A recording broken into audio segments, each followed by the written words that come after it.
happy birthday. Thanks. Happy birthday to you. You're in your 60s. I'm like, I'm looking at 70. Yeah, but you know what? You are redefining 70 I and I'm am. redefining 60. Yeah. Like, Yeah. it's our duty Oh, yeah. to go. We're not going quietly. No. Like, this is a big thing I want to talk to you about. Bobbi, Yes. I'm really happy to have you here. I try and bring on great change makers or people who've pivoted in their lives, and you are a brilliant example of that. I've just read Still Bobbi. It is so good. Oh, well, it matches your walls. It looks Yeah. beautiful with the walls. I mean, yeah. like, oh my, Yeah. like so aesthetically, and the table and everything. You knew. I knew. Aesthetically pleasing, but also just a really, really uplifting, punch the air read. But also at times, and this is why I knew you'd be amazing, quite a painful read of what you had to go through in order to get to where you are today and find out who you are. It's been a long old journey, right? But it's funny when people say, you had a very challenging upbringing, a very, whatever word they say, I'm like, it was a wonderful upbringing. It was loving, and my parents loved me. They were young and they had some growing up challenges. And yes, there was mental illness in my family, my mother, my brother, but it didn't define me. No. Like as some people it does. It didn't. Do you think that the older we get is made easier by the fact that we can look back at things with a slightly different pair of glasses on? I don't think necessarily because you look back at it. I just think the older you get, you realize what is a waste of your energy suck. It's not worth it. And, I haven't read the book yet, but Mel Robbins' Let Them. I don't know but yes, let them. They want to be like that. Fine. I don't have to deal with it. And you realize what's important. I think what's quite funny is you understood Mel Robbins' book just there. All right. I didn't have to read it. Yeah.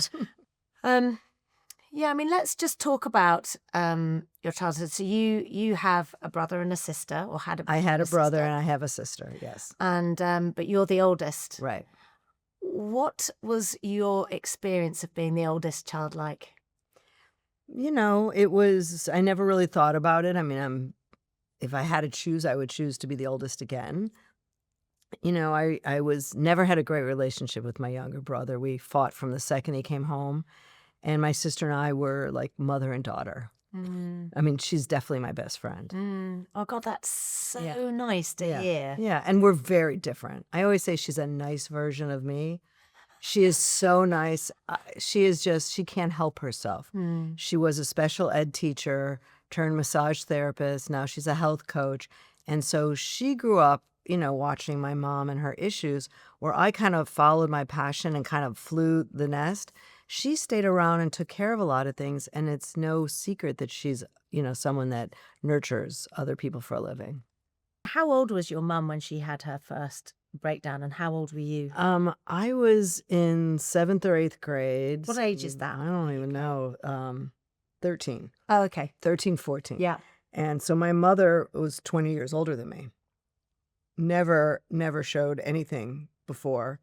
And then, for time afterwards, after her nervous breakdown, no one talked about mental illness. No, right? It wasn't done at the time, was it? No. And when she had her nervous breakdown and had to go in the hospital, it was right around the time when One Flew Out of the Cuckoo's Nest came out. Nurse Ratched. Right. So that's what I was watching, on the way to, during the time where I would go visit her at night. Yeah. And it looked like that. There was people way crazier than she was.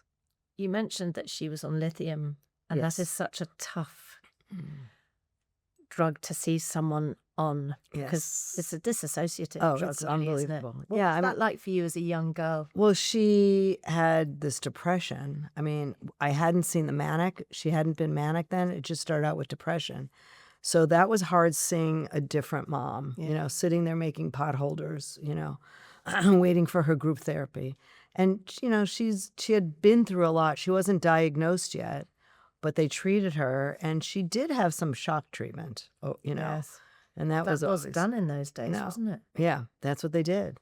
And it took a while till she actually got a proper diagnosis of being bipolar and understanding that it was a chemical imbalance. Right. And she took medicine for that in the end, and She it did. kind of did slightly regulate her, right? Yes, it did. She went on and off things because she didn't really like the feeling on medicine. She liked the manic things much more than she liked the calming things. My mother That's loved, quite interesting. I didn't know Yeah, that was sure. possible Yeah. to sort of enjoy the, Oh, I'm on it. Are you kidding? You don't think you have a streak that like you remember those crazy evenings or nights or things you've done, that are so much fun and exciting. Yeah. She loved that. And, when all of a sudden it was like that, she wasn't having as much fun. And it was a dullness of her senses when she was on the medication. Yeah. I mean, it is quite a heavy, isn't it? Mhm. Heavy duty. Right. Those moments when you were going, because I think, am I right in saying it was just you that went to go and visit her in the evenings because your Yes. siblings were a bit too young, really? Mhm. That you and your dad really Bonded. Yeah. Tell me about that. Well, first of all, he told me how important it was that I was there, being in charge, that I was, helping him with some of my mom's, position in the house. And so that made me feel very important. And then we would just talk about not even just my mom, but everything. And it was special bonding, father and daughter time. It's quite weird, isn't it, in retrospect, when you look back at things in your life and it was a terrible time because of your mum's illness, Right. but also a beautiful time because Right. of this time you spent with your dad that none of your other siblings ever got. Right. And it's funny, when I started writing this book and the writer, my ghostwriter at the time would ask me all these questions, and he made it sound like it was so awful. And I'm like, well, it really wasn't. And then I had to stop and think, am I blacking out all these things that happened to me? Or have I moved past them or around? I think I move around them. You don't move past things. No. I just move around them. And so I think, for me, being out of my hometown of the suburbs of Chicago, being in New York City, being in college, all of those things allowed me to soar. And for someone like me that wasn't a good student in high school, and all of a sudden I saw this world where I could be, where I felt listened to, I felt successful, I felt part of it, I understood it, was very different than sitting in a classroom not paying attention to someone talk about science. What do you think it was that you struggled with in a school environment? I didn't struggle in the school environment. I had a ton of friends. Yeah. I got C's, some B's, and occasional some D's. It's funny. I wonder if the B's and the D's were equal, but I was an average student. I know now I had a learning disability. I am very ADD.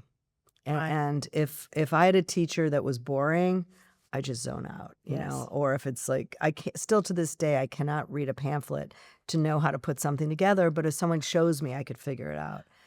So, I've learned that I'm just a visual learner. Yeah, a lot of people are. And a lot of friends, or women I know come to me and say they're struggling with their, they have 2 daughters. One of them is getting all A's and the other one is struggling. I'm like, let's see, does one of them paint and draw and do crafts? Yes. Guess what? You got to learn to parent them different. Did you get parented differently? Did they understand? Yeah. I think eventually they did, They decided that I was never going to be a good student, so they stopped punishing me. And they said, she'll probably only be, excuse me to all the people, she'll only be either a mother or a teacher. Well, first of all, I am both, and much more. Yeah. Oh. I mean, I think it is these moments when you're being kind of told that you're not quite achieving what people want you to achieve. And then it slightly lit a fire in my belly of like, you'll see.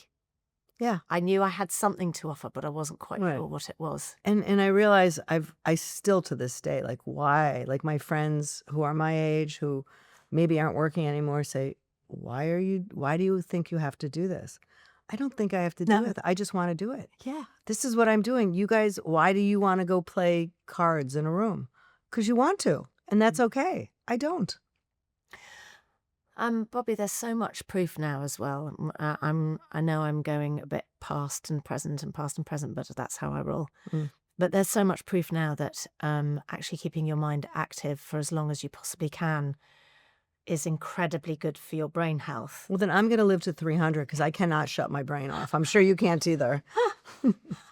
I mean, honestly, it's like working is good for us. Yeah. And if you enjoy what you do. And it's not even just working. When I have downtime, I'm so bad. I'll sit there with my iPad and I will just be on Instagram and I just get all these ideas and connect with people. I have a social life where I DM people so we could start being DM friends, you know? So, and I find it so invigorating and interesting. And I still am hungry for learning and I'm still hungry for trying new things. Keeps you young. I guess. I mean, I don't feel my age and I don't think about it. It's funny that people always come to me for longevity tips, beauty. When I create products, I don't think about age. No. I just think about, whatever. So yeah, you get older, your skin's drier, but there's some young girls that have dry skin. So. How old were you when you left to go to college? I guess, I left my senior year of high school. I left early to follow a boyfriend to a school in Wisconsin. So I guess I was 17. Yeah. And then we both transferred to a school in Arizona. And that lasted a year. And then I transferred out of the relationship and transferred. I love that. I transferred out of the relationship. Well, when you read the book, you'll read the story that the one boyfriend fell in love with this other boyfriend, realized he was gay. But the only problem is I fell in love with the same straight partner and he fell in love with me. So it was a little triangle that kind of took its own life. Wow, that is quite something. Yeah. And then you ended up going to study makeup and for film and things like that. Right. So, tell me about that next step. Had you always been keen on makeup and beauty? I've always loved makeup, not thinking about it as a career, but loving it because it transformed my mother. It made me feel prettier. I love the whole art of putting it on, looking at color. But I didn't think about a career in it until my mother sat me down and asked me the most important question of my life. Yes. If today was your birthday, you could do anything you want. What would you want to do? And I said, I wanted to go to the department store and look at makeup. She said, well, there it is. You should be a makeup artist. Yeah. And I said, I didn't want to go to beauty school. She said, I'm sure there's a college somewhere. And there wasn't. But I found Emerson College that let me create my own major. So there wasn't a major in makeup. And now I know that starts your thinking about doing things differently and becoming an entrepreneur.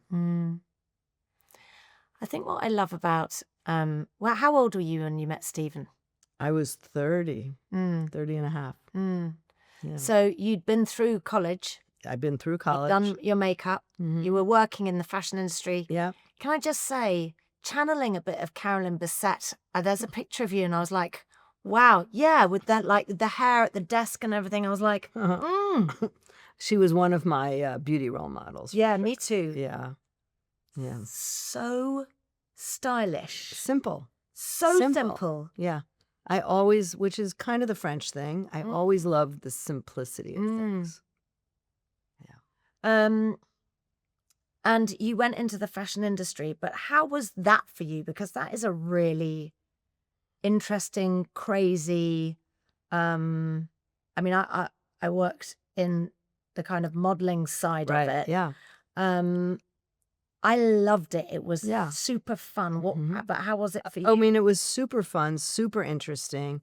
I often felt like a fish out of water. Here is this normal girl from the suburbs of Illinois, Chicago, in this studio with the photographer, Genial, and this fantastic, oh my God, and all these fabulous people running around. I mean, that was not the life I came from, but I loved it. I soaked it up. I was a sponge. I learned a lot. And then, fabulous people would come in and out of my life. One of them, we already talked about, our mutual friend, Sam McKnight, who was one of the most talented hairdressers I'd ever worked with, but he also was one of the nice ones. Yeah. And we are still friends to this day. So, you're in the fashion world. I'm quite interested to know how a young girl from Chicago, quite innocent, gets as far as you did, as quickly as you did in what is a really competitive industry.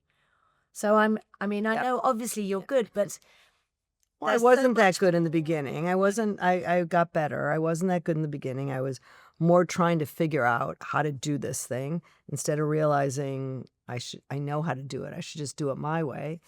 And, a lot of business and a lot of industries, it's not just your talent, it's how you act, how people perceive you, who you know. If I was not a night, like I always arrived on time, I always said hello to everyone, I always asked questions, what kind of makeup should we do for this? And I think people like to have me around. I was helpful. Yes. I helped people hold the silver reflector card. yes. I went and got people water. I noticed things were happening and I tried to help, like once worked with a celebrity and none of the clothes fit that these guys brought, the stylist brought, and she was, middle-aged, probably in her 50s. And I just said, guys, go to the Gap and just get some white shirts. And they got some white shirts, and that's what ended up on the cover. Just a white button-down shirt, and she borrowed my little pearl earrings I had on at the time. And none of the clothes they brought fit her, and that destroys the shoot. And it destroys her confidence. And it destroys her confidence. Which destroys Yeah. the shoot. Yeah. God, that is amazing. What a Yeah. gift you were that day. And there's been other things, Yeah. So I think I started to build my posse, my people. And it was also, I said yes to a lot of the jobs eventually with the people I liked. And I said no to some of the jobs that I had done before with people that were rough. Like in the fashion industry, it was okay to be not nice. Yes. It was okay. And it was Yes. bad. I walked out of a couple makeup tests because the stylists were so rude or the hair or the designers were rude. And, I was just like, not working with you. No. You can't treat people like this. But sometimes those people, and we all know Yeah. who they are really, were very high up, big name photographers. So actually for a young, new makeup artist, that's pretty ballsy. It was amazing. The ones that were most successful were nice. Isn't that interesting? Yes. The bigger they were, the nicer and the better they were. Yeah, God, And it's really the mid-insecure people. yes. Yeah. It's true of life, Yeah. really, isn't it? Yeah. That's so interesting. Yeah. But it taught me, like when people come around me, other makeup artists or someone that wants to meet me or work for me, I'm like, I get it. I was there. I get it, and I know they're like nervous and they want to either take a picture and I just say, do you want to take a picture? And they're like looking at me. I'm like, yeah, smile. But also I think you've got empathy. I do. You remember how it felt. I do. You remember who you were. And that's a really Right. Yeah. attractive thing, I Yeah. think. So what was it that triggered Bobbi the entrepreneur? Like, when did you start believing, actually, do you know what? I think I could actually make something better than this, or I want to do something different. Well, I never thought, wow, this could be something, or I never thought, oh, I want to do this and not that. I saw at a shoot a chemist and I talked to him. Oh, yeah, the pharmacist. So he made me a lipstick and, we sent it back and But forth. wait, he made you. Oh, so you'd had a little chat with him. I had a chat and with he made him. you lipsticks. And he told me that he knows how to make lipsticks. And I told him exactly what I wanted. I showed him what color I wanted, and he made it for me. We sent it back and forth a couple times. It was too greasy, too dry. We finally got it, and I said, oh my God, I love this. And then I said, I bet I could sell this. But then I realized not everyone will look good in that color because people have different color lips, and some people like reds or pinks or oranges. So I, came up with like an idea of different people's lip color. And that was the first original 10, and that's how we started the company. And he went into business with you, didn't he? Well, the deal was our business deal, which was all done on the phone. He said, I will supply the lipsticks, you sell them, you ship them. That was the whole story. And whenever we ran out, I'd call him and said, we need more. And that was, year and a half. He would send me, I don't even think I looked at the books, but I would get checks. Not a lot, but enough, for grocery money. And I was still working makeup artist. But what I love about you is that you met somebody you saw an opportunity and you took it. And there are lots of people, this is, the first sort of vision of an entrepreneur Right. that you see, like it's an opportunity, but you act on it. And this is part of a begin again moment, I think, for me, that other people might be listening, because we're going to talk about all the many times that you've done this again and again and again. But many people later in life have got all the knowledge, the experience, sometimes the finances to do something they've always wanted to do. But it's frightening. Right. And failure later in life is hard. Right. And I think I'm fearless. I think you are. But it's funny, I'm not fearless about everything. I'm very, very fearful when it comes to safety, my kids, when they travel, even when they were little, they're going to fall. My granddaughter, I drive her mother crazy. I'm like, get another lock for that door. She's like, would you stop? My kid's fine. So I'm not reckless, but I'm not afraid of doing something, especially around work or, the kids' school fundraiser, or I just see these things. And I have this saying I always say to myself, so what? Now what? I love that. And the other one I really love is what if? What if? And why not?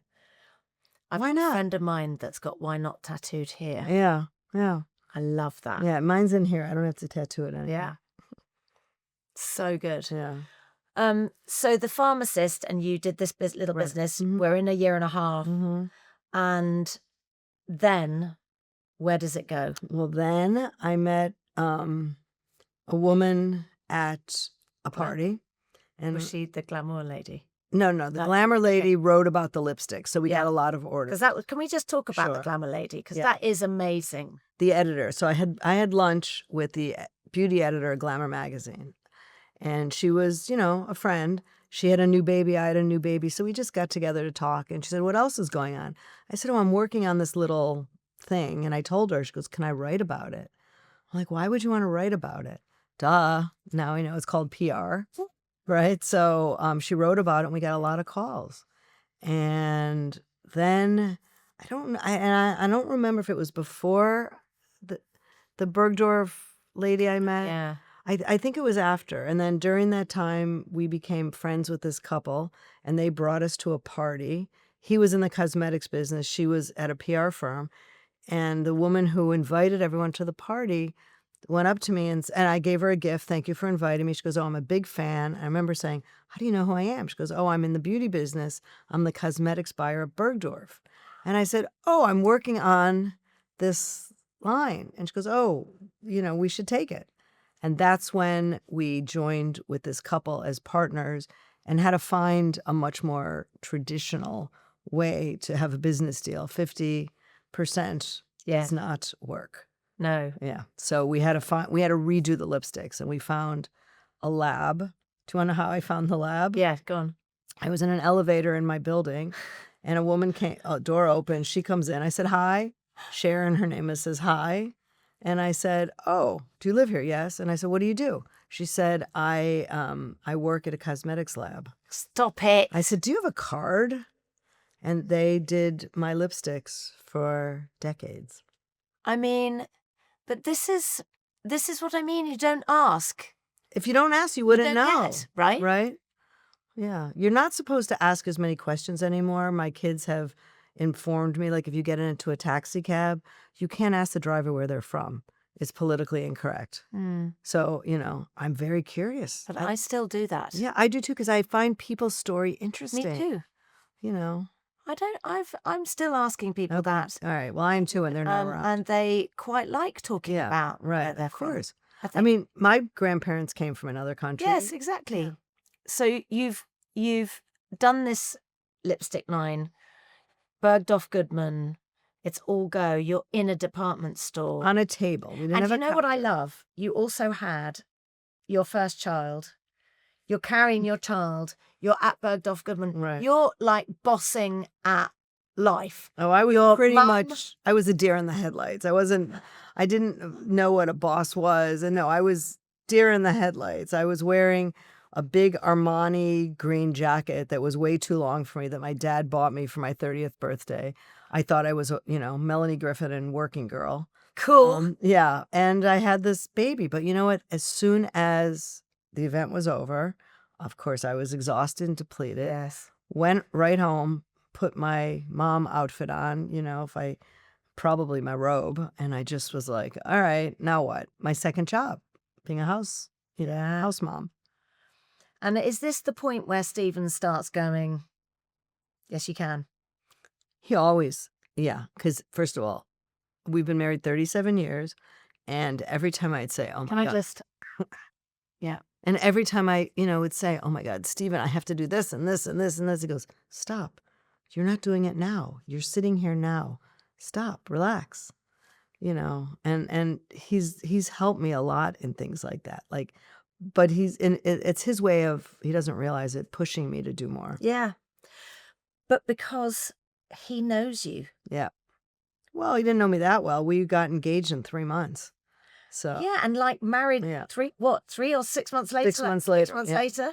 Yeah. Done and dusted. Yeah. 9 months. Yeah, we were done. And then I got pregnant on our 1-year anniversary.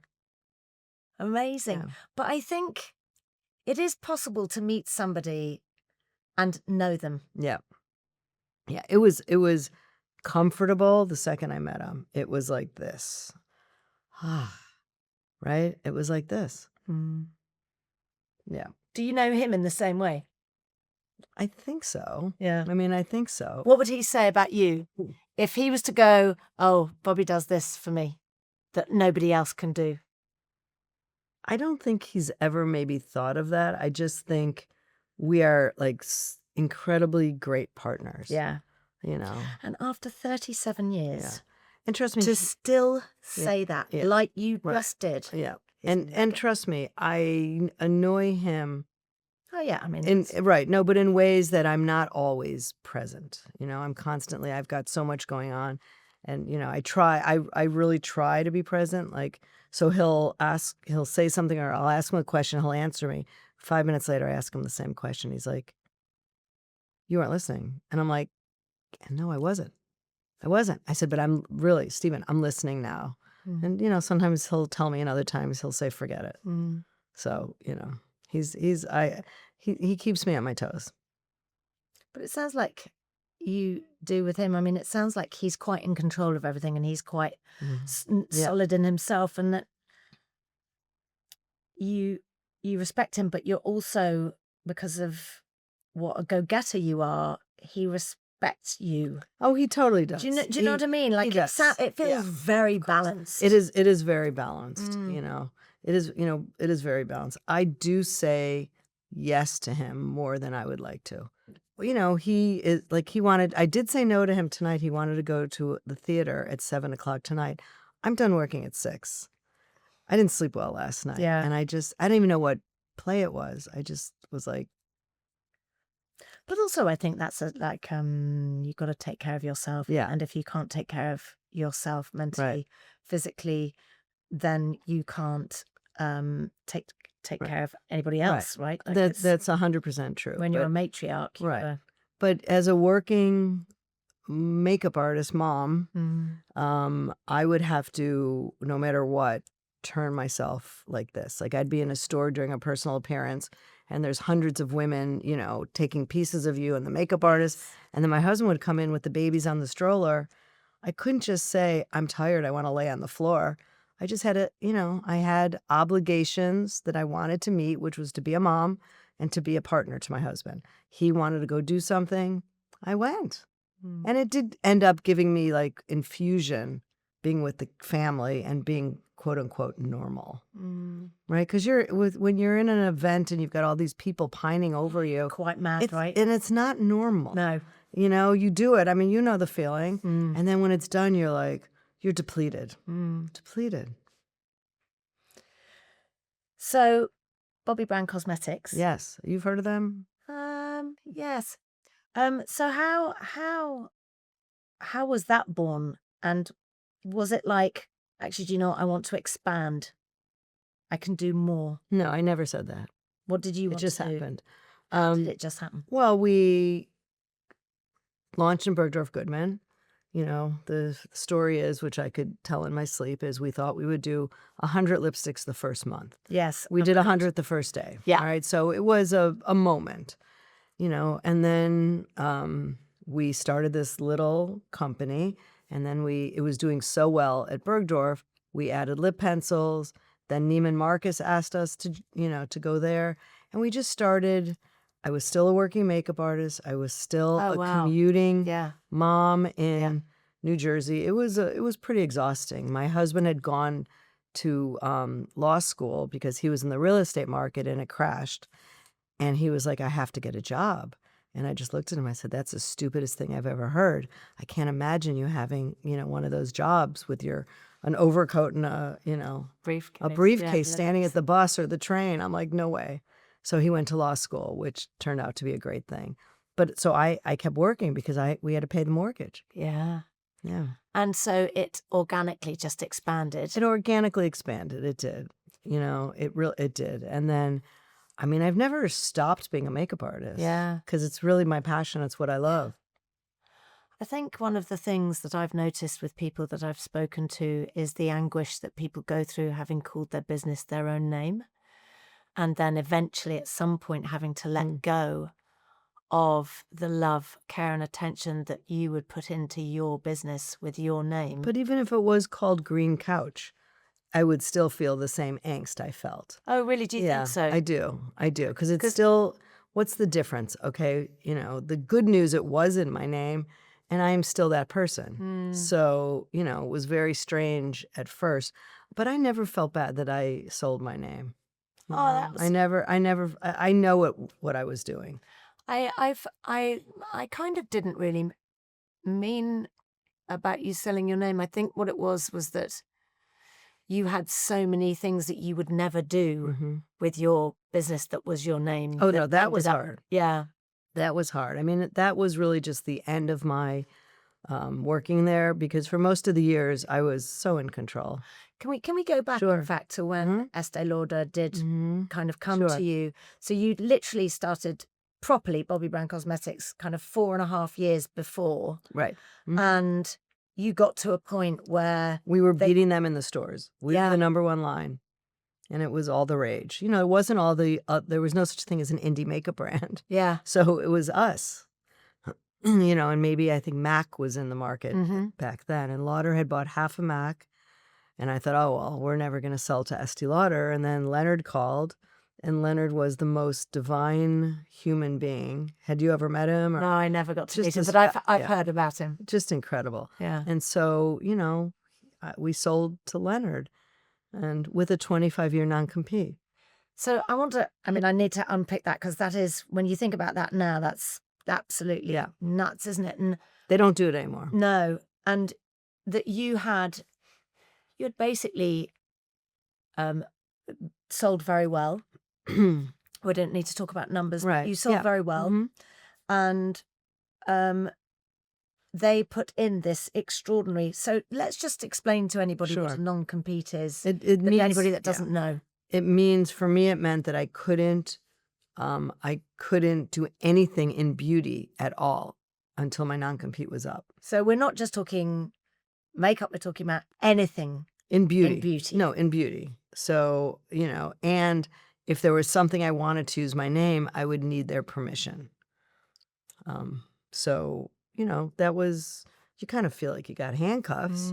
But I also understand that by us selling the company to them, my husband and I have been able to send like 25 kids to college. So tell me about that. Yeah. Well, our kids, our nieces and nephews, and then we started a foundation for, helped a couple kids go through college.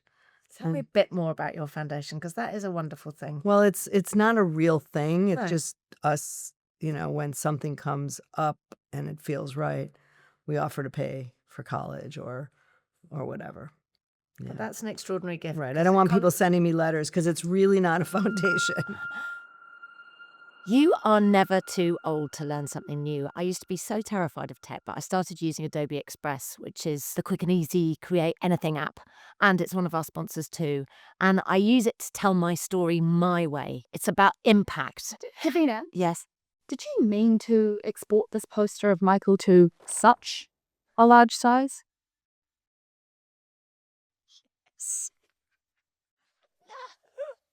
As I was saying, it's never been easier to bring your ideas to life. Yes.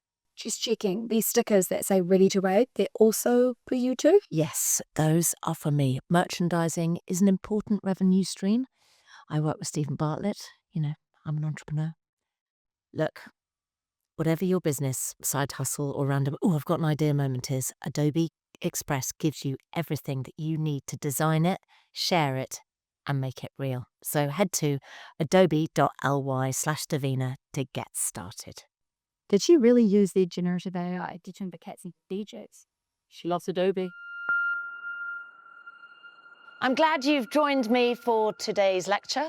Today I'm going to tell you how to age disgracefully, tell naughty jokes, dress outrageously, flirt outrageously, and take your collagen. So when I say take your collagen every day, I don't mean putting a little bit of cream on at night. I mean taking True Collagen by our sponsors, Ancient and Brave. They did a trial where 60 women were involved and all of them noticed a difference. They had an improvement in their skin elasticity and a reduction in their fine lines and wrinkles. Win! So what really, really sets Ancient and Brave apart isn't just their award-winning products. It is their absolute commitment to sustainability. They're a B Corp and proud members of 1% for the Planet. So that means that 1% of their profits, which in fact they've just upped to 2%, goes to helping environmental causes. So if you want to give them a try, head to ancientandbrave.earth/planet. And if you want 20% off your order, use code BEGINAGAIN.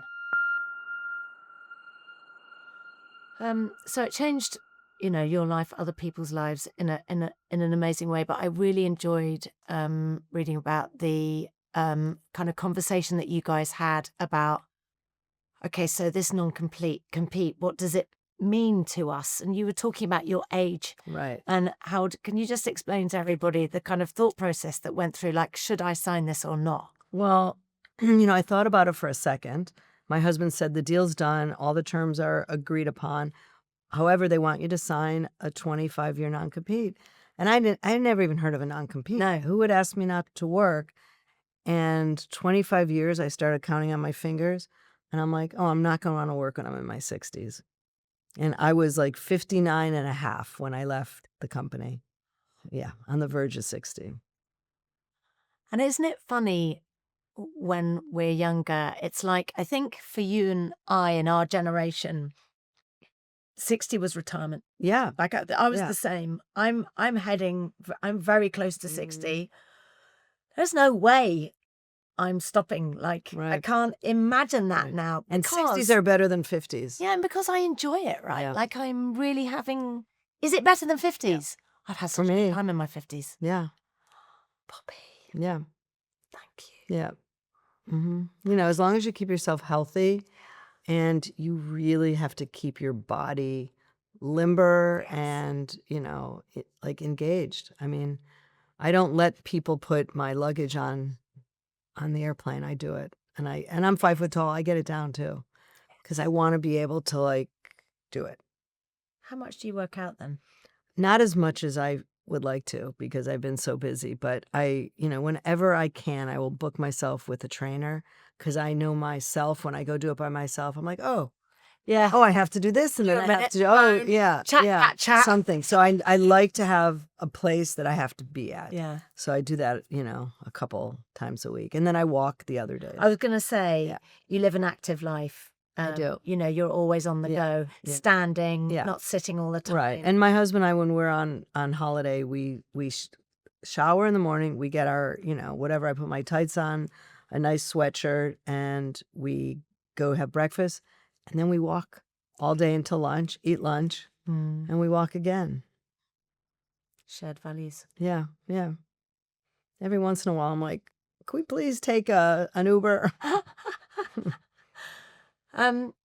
So Bobbi Brown Cosmetics, you meet with Leonard and you have this meeting. You are discussing this non-compete clause and you are thinking to yourself, okay, 25 years, who's going to want to work then? Yeah.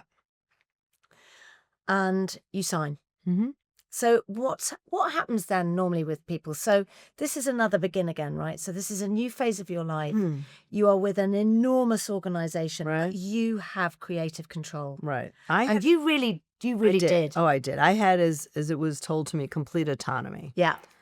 And, you know, I trusted Leonard. Yeah. You know, I didn't even know where it was in the contract, but it was in there. And, you know, for many of the years, it was, you know, we're thinking of opening this country. What are your thoughts? You know, I mean, great. You know, let's do it this way. How about we do this? Like, they really supported me and gave me the right teams. We were allowed to hire our own teams and build our team. And, you know, it was the golden years for many years, you know, as I say in the book, until it wasn't. Yeah.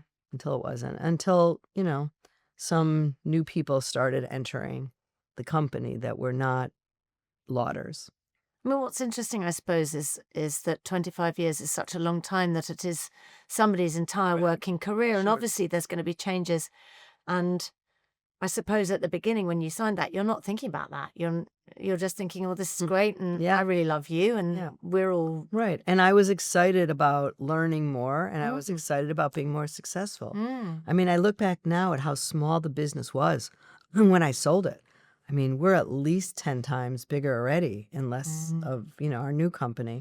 But Leonard saw this value in owning Bobbi Brown Cosmetics because he believed in me. And it was really, and it was evident he did. And whenever I'd have an issue, I would just go, Leonard, and we would talk about it and figure out what to do. And, you know, it's not that I always got my way, but we were able to make decisions. And yeah. I think one of the things that is so brilliant about you and really nice to have it all confirmed in Still Bobbi is about your inclusivity.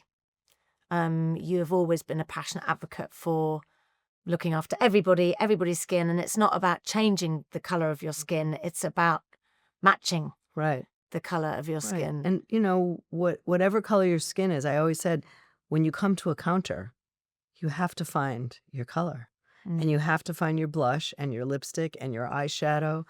And by the way, we would have meetings every year. The bottom 5% of the business, they would want us to discontinue. And about 4% of that was makeup for women of color. I said, I'm not discontinuing it. They said, but it doesn't sell.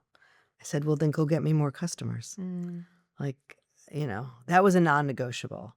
But for years, I was able to have the power to say things like that. And at some point I wasn't.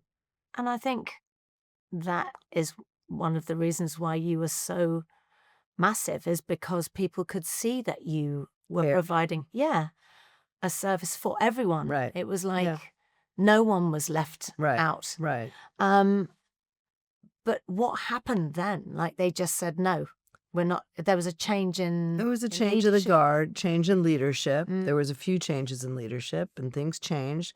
Companies get bigger. Organizations get bigger. And it just, you know, things get diluted. That's what happens. You know, when I started like hearing about someone that was joining my brand who I never met. Right. I was like, I used to meet everybody, especially the, you know, the top hires. That was like the start of it, you know, and I saw it slipping away, but I just kept thinking in my naive way that I was going to fix it.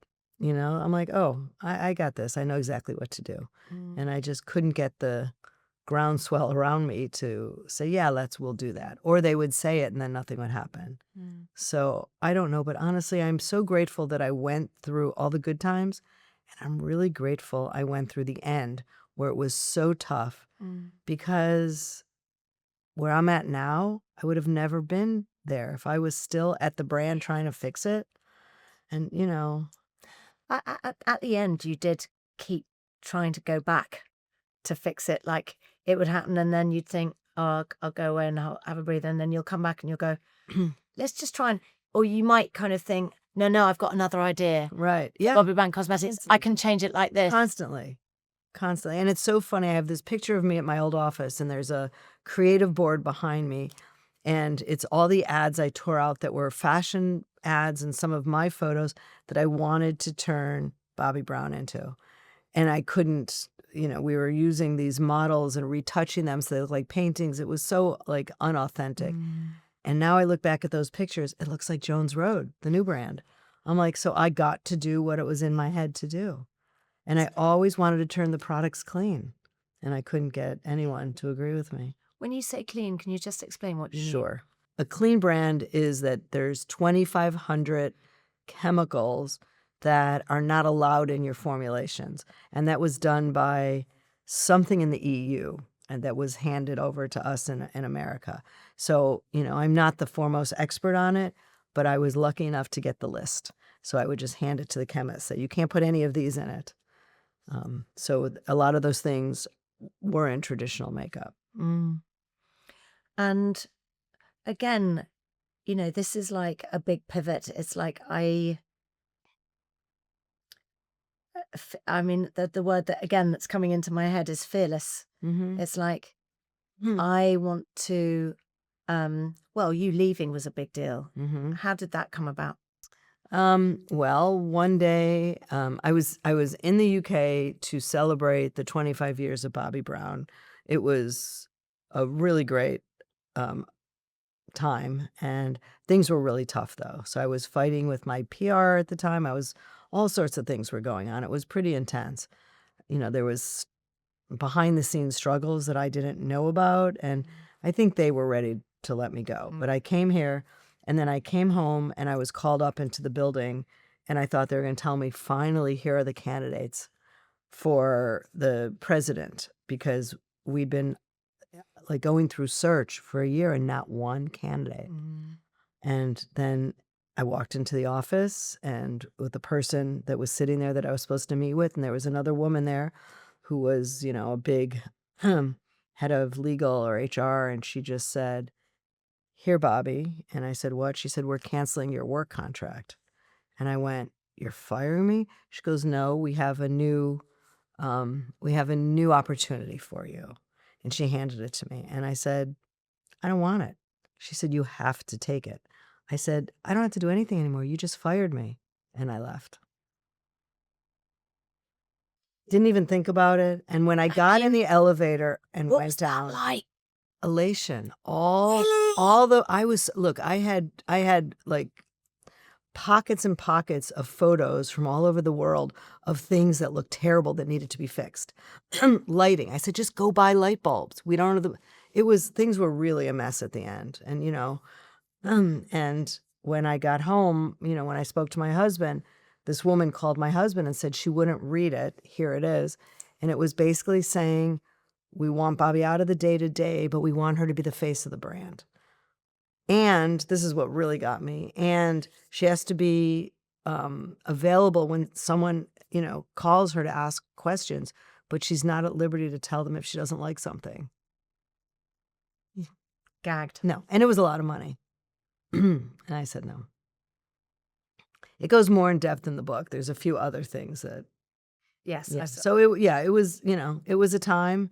And it was, I'm not going to lie, my elation from the elevator all of a sudden turned to what the hell just happened?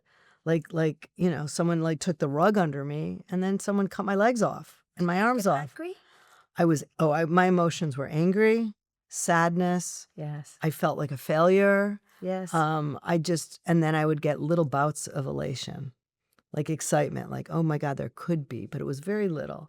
And it took a while. Out of your 25 years. No, I had you 4 years. Four and a half years left. And, a really tough part, because I'm now rekindled with all of the employees that were my people, because most of them are gone from the company. They weren't at liberty to talk to me. They were not allowed, or they would get fired. So I literally, and truth is, some of them called me from their sons' phones.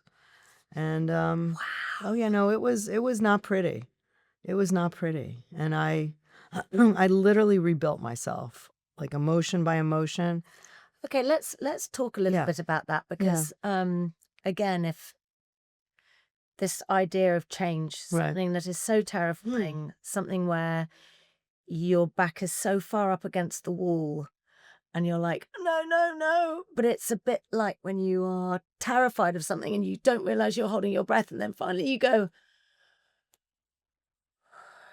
oh, I can breathe again. That's kind of what you went through. It's like, just, oh my God, what? That for people out there who are thinking, I can't change my job, I'm stuck, I'm paralyzed. How did you do it? Well, first of all, I didn't have a choice. Yes, okay. But I did have a choice. But would you have left? No, I don't think so. Really? I don't think so. I always thought I could fix things. If I could just bring in a president or a GM that had the same beliefs and we could work on things together, I thought no problem. But I didn't even get a candidate. So actually, Estee Lauder did you a favor. Oh my God, the best thing that ever happened to me. The best thing that ever happened to me. And but I'm not alone. It's a lesson, isn't it? It is. But I'm not alone, right? I mean, this happens.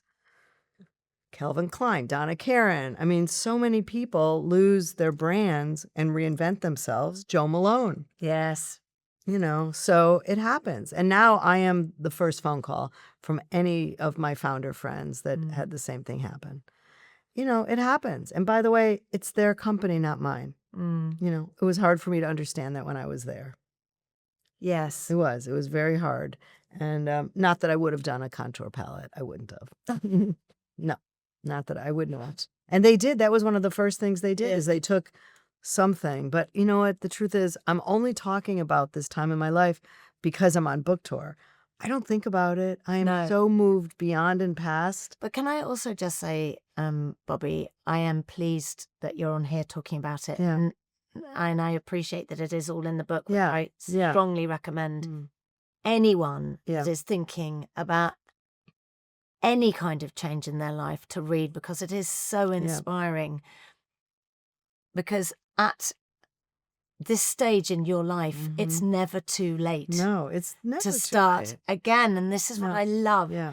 And you were what, 63? 62 when I left. 62 when you left. And Oh, no, I was 59 when I left and 62 when we you launched Jones. launched Jones Road. Yeah. That 62 to No, maybe I was launch a brand. 64. See how bad I am at math? I think Because it was 4.5 years. 58 to 62. I was 59. That I know. Oh, so 63. I was 63. 63 in between us. Yeah. And I did a whole bunch of things, a whole bunch of different projects. In between? Oh, yeah. From literally after 2 days. I literally stayed home 2 days, kind of sulking. My friends came over 2 nights in a row with tequila. 2 days. And then I started making phone calls to people that I knew that, were not involved in my business because I wasn't allowed to talk to anyone in my business. So I, started going out and seeing friends. One friend that owned a couple department stores, and he said, "Why don't we do the Just Bobbi shop?" I'm so glad, And so I started signing up and doing projects. My husband and I started working on a hotel in our hometown, and I knew I needed a team. Yeah. I knew I needed an assistant. First of all, at 59, I needed someone to help me with my iPhone. So I hired someone out of the Apple shop. Right? Of course. Why wouldn't you? Yeah. Who never heard of me and didn't know who I was. And she came and worked for me. So she worked for me for a year or two. Yeah. And had you been thinking between the end and even though you hadn't started it, if I was going to start another brand, what would it look like? No, Nothing. because I just thought one and done. That was, Yeah.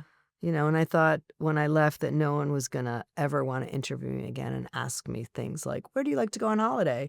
What do you want for lunch? The things that used to annoy me. I'm like, well, those days are over. And it was the opposite, by the way. I would like to talk to you about that because I had something happen in the middle of my career where I thought I did a show and it was I'd been on telly for 15, maybe 20 years, and I'd been hugely successful, and I presented a massive turkey and I got ripped to shreds, and I was the breadwinner and I was responsible for 3 kids, and I just thought, oh my God, it's over. I am done. And I've always been grateful for my life, but fuck me, after that, Fuck me, fuck you. Fuck me, fuck you. Yeah. I was so grateful Yeah. if somebody said, "Hey, I loved you on that." I'd say, Right. did you? Not yeah, like of course. it massaged my ego, but thank you. You know, I understand when something happens, when you get broken up with, you get fired, your husband leaves you, cheats on you, there's a hole. And you know, really, you have to fill it up yourself, and it's really hard. Mm-hmm. So I didn't go to a shrink. I did two things. Hang on, can I just ask you about that? Is there like, you sound like you were proud about that. Is there something about going to shrinks that you don't like? No, it just, well, I find that when you go to shrinks, you talk about, my mother did this and I grew up like this. Yeah. It wasn't about that. No. So I had a friend of mine who was a life coach that came to me and said, can I just do a session? I'm like, what's a life coach? It was amazing. And he started giving me every week certain things to do. Like what? Well, the first thing, he was like, tell me what's bothering you. And so I would talk about the departure. And then I started saying, there's things in my house that drive me crazy. So I walked around, I took a picture of the couch that, the things were coming out, the mess here. And then he brought me the pictures the next week with a Sharpie, and I circled them. And then he took it back and he started writing next to it. He'd say, so-and-so trimming, here's the phone number, call them, they'll come and they'll fix your couch. Like, he started giving me solutions to the things that were bothering me. The things that he had no solutions about, he said, all right, I had this couch that was filled with down, and it was old already because my kids, were in the house, and it used to drive me crazy. Like, I'll never get a down couch again. I always want to get some kind of like nice cushion, firmer. Yeah. And he said, but tell me about this couch. What happened to it? I said, my kids jumping and their friends. And he said, but how did you feel having your kids in the house? I said, wonderful. And I started looking at that couch with a little bit more love in my eye. We eventually got rid of it, but at least it didn't bother me as much. So, and we just continued to work on things, and he would give me an action plan. And I'm an action plan guy. And some of it was, get out early and go walk in the park. Yeah. Don't eat as many of this, add some of this. Like, it was a whole thing, and it really helped. And then I had a chiropractor that does energy release in your body. He got rid of a lot of negative energy. That was probably the combination of the two things helped a lot. And then I had other projects, so I was busy again. So when did Jones Road, when was it born in your head? So I did all these different things, and one of the things I did was a wellness brand. We had it in Boots for a short time. I saw a picture of you. Yes. And it was really fun, not successful like I'm used to the kind of success with makeup, but it was interesting and I learned a lot.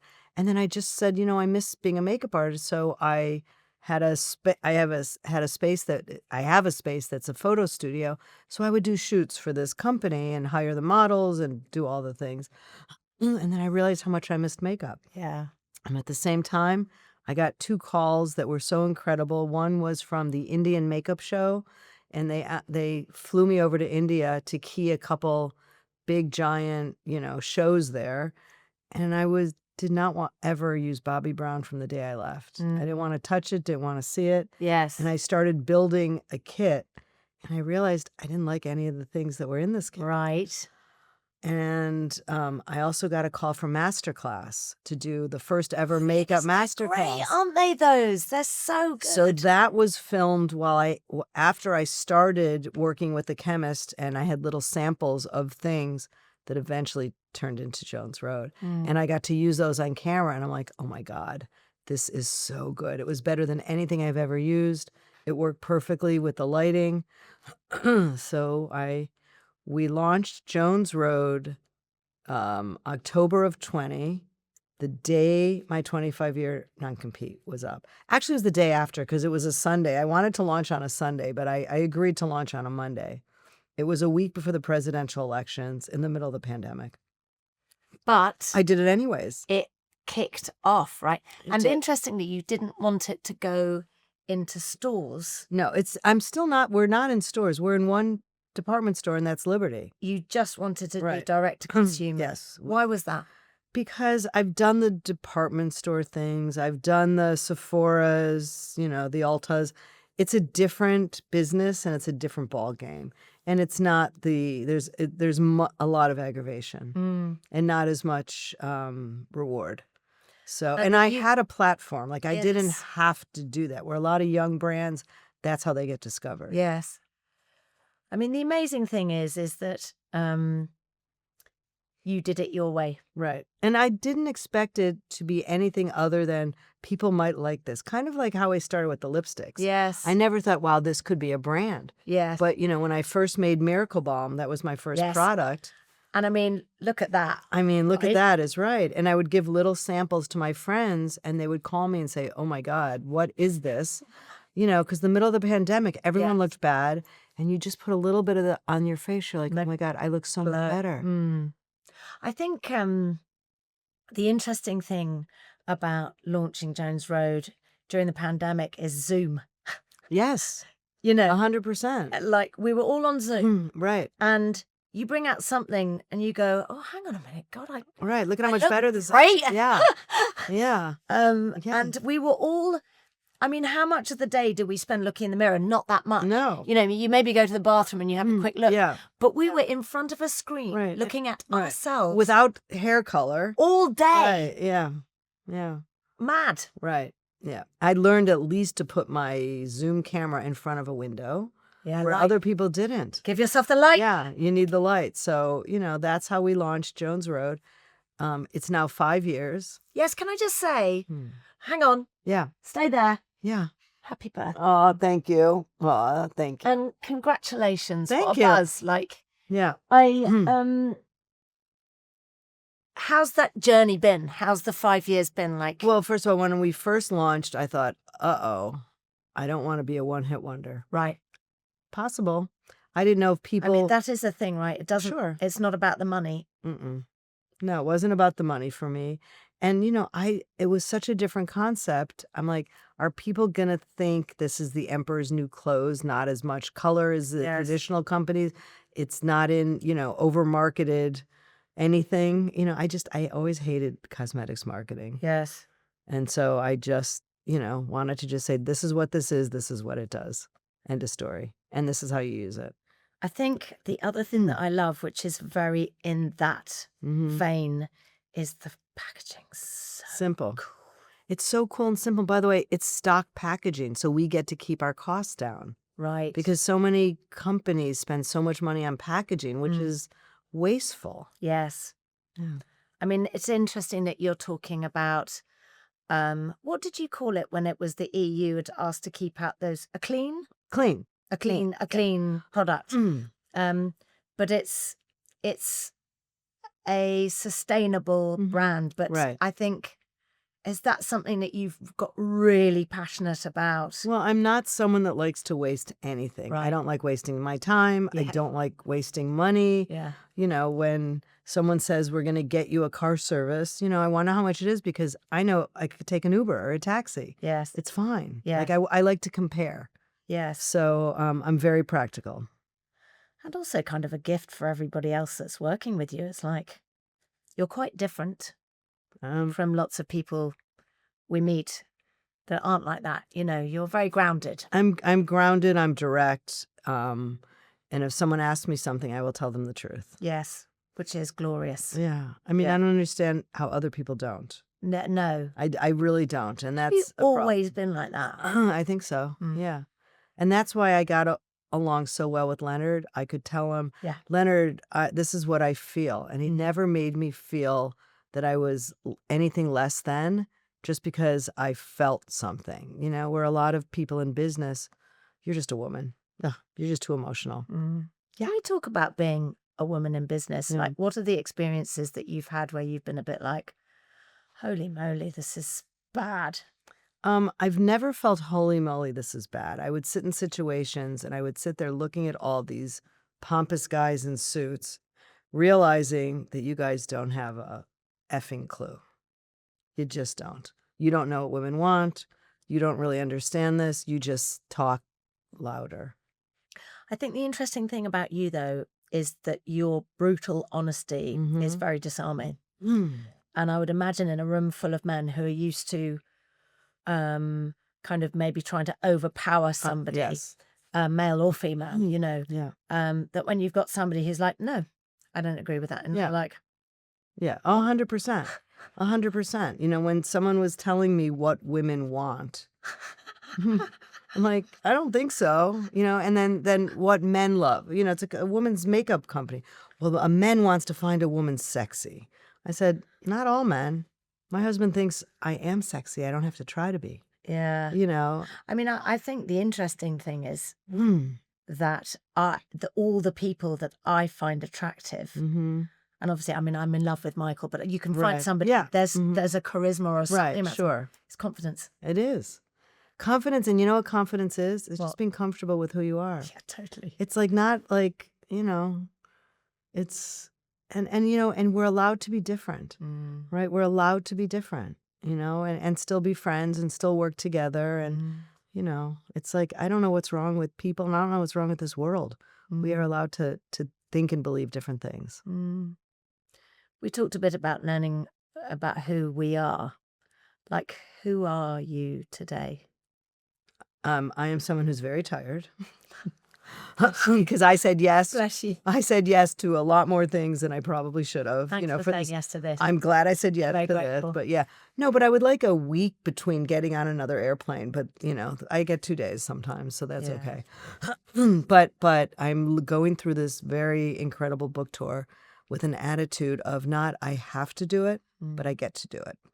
An attitude of gratitude. Oh, it's total. I mean, I am so grateful. I mean, whoever thought I would have this second, you know, beautiful part of my life. And it's just so interesting because now I have 2 little kids that are my grandchildren, and you have no idea how that changes you. Yeah. And it's, you know, when we do our shoots, my granddaughter comes, you know, runs into my arms, BB, and she wants to do the makeup.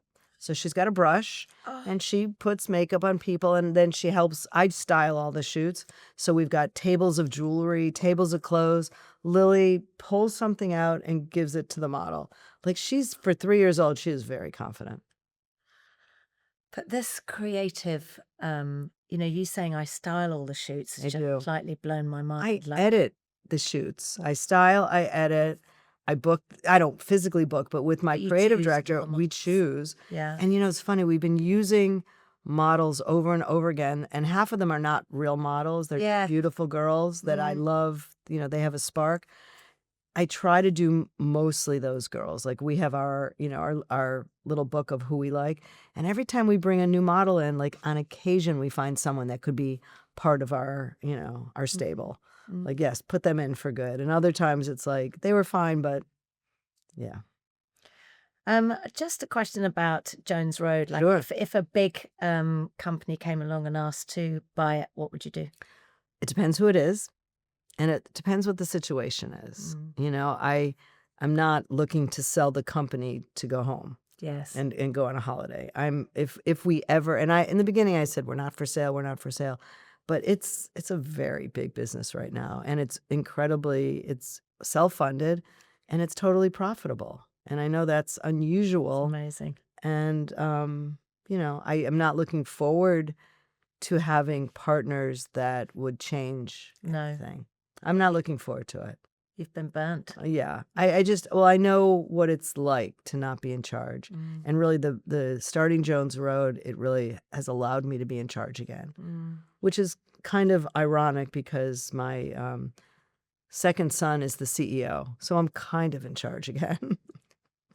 Kind of in charge again. How is that? It's interesting and great. He's the best person for the job. He is so good at what he does. I have no idea how he's learned everything he's learned.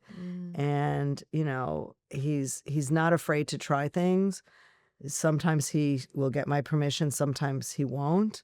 Sometimes he'll say, well, that didn't work. Like it's amazing. So that's amazing as well to be able to go, we tried this, but it didn't didn't work. work. Let's try Right. something else. Yeah. I mean, that's amazing, isn't it? That's confidence. It is. It really is. And his wife is our head of brand. Oh, great. Yeah. Oh, my God.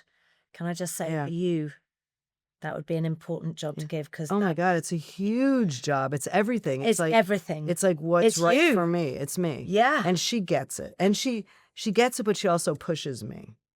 right? And Like only she could do that. only for she you. could do that. That's amazing. Yeah. They both push me.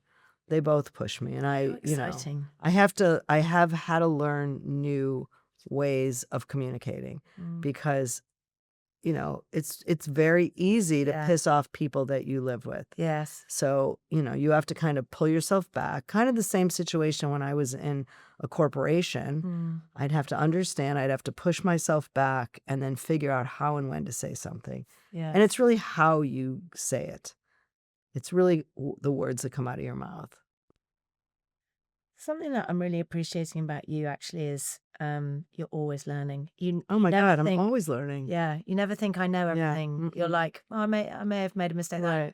I need to rethink how I Yeah. speak. But I also I have a woman who does all my PR and partnerships in America.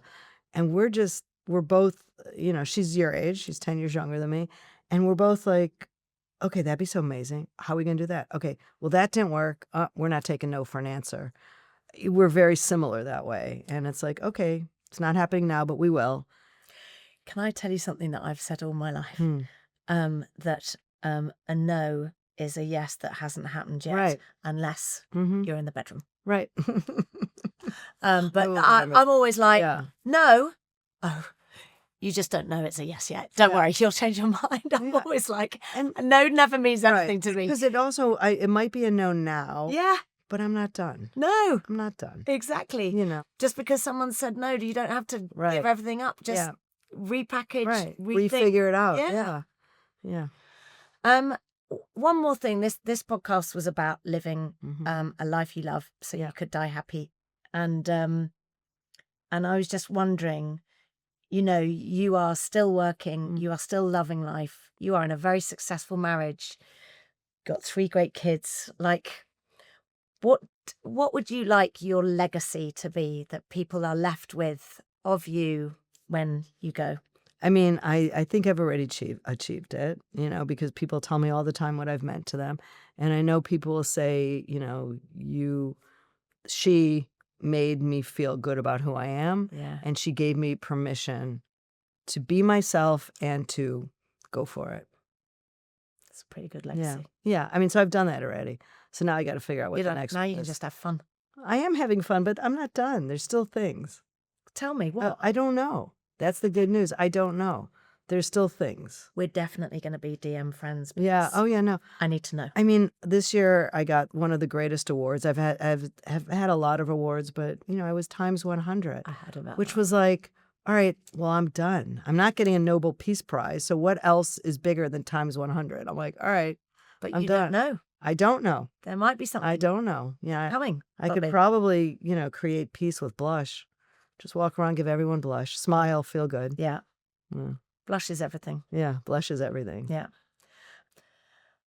Bobbi Brown, thank you.